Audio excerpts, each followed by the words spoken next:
self registration mode. Kapag let me upal je register ni. Mereka bah nak kau tahu pak lang pun kompat lah ban le kini ki ban operate bahai kini smartphone ni lah wan ra CSC kapag ken sepen register ken sepen yerap IP. But hadin bala register IP ken sayo ru iya ka we ke kad ke bolok ke Aadhaar card ke efek untuk. Mo ken sepen ken sadam parti te kapor ba fi kendu te kicing ye kapor ba serta ka ai benefit su ken hak code itu number ini reference number UAN number jopi kanang ba fin yo kini ki benefits.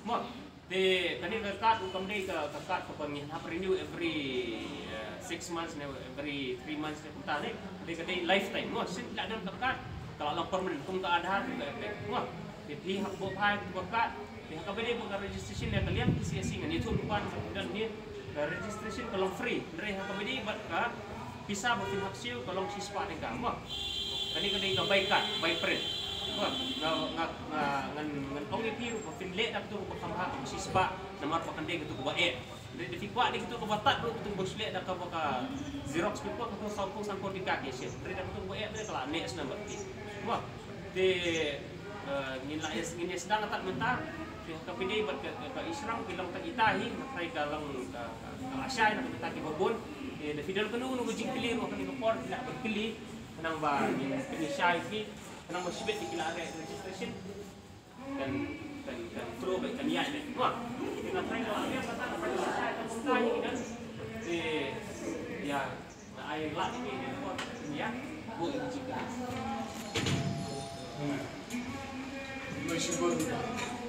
Kan nak buka saya. Ada Kulo Pakistan Islam, mana aku juga baru dia dimentai, mana Muslim juga register Islam. Dan letak nanti yang ada di platform, lalu kuat beli, semua beli, itu bahkan bukan. Lalu dan kado kecil nanti nanti pipat sel dikenal. Tempat semua masih beli.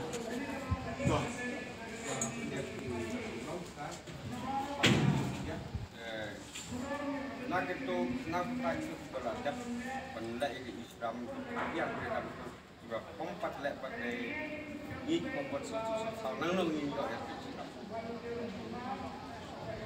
Korba apply bagi Islam ke mentade kita black lagi bukan lagi. Dah, kalau kau ni ngilakot kenang yapi entah santerik November arjar nak kenang bapin subuhi te ngilakot kenang yapi baru ki musturul cuspa kelaimud hagani ke office nak bentar ke subdivision 1 dah ke bapin dan tam banle kini kita tendrai wilayah tayob bak labor department kan pendai ke diberi tapi register begini kunang tam Malaysia tangkata kecil kuah kemudian bah di pihak bansiu cuspa tingkah nak minta baikrin bapin yo kat babahan nangta di dokumen badalkam kemudian bah kadek Aadhaar nangta ke bank passbook kita ni kemudian bah ada undang Aadhaar lima abang lista tapi ada nombor Betul.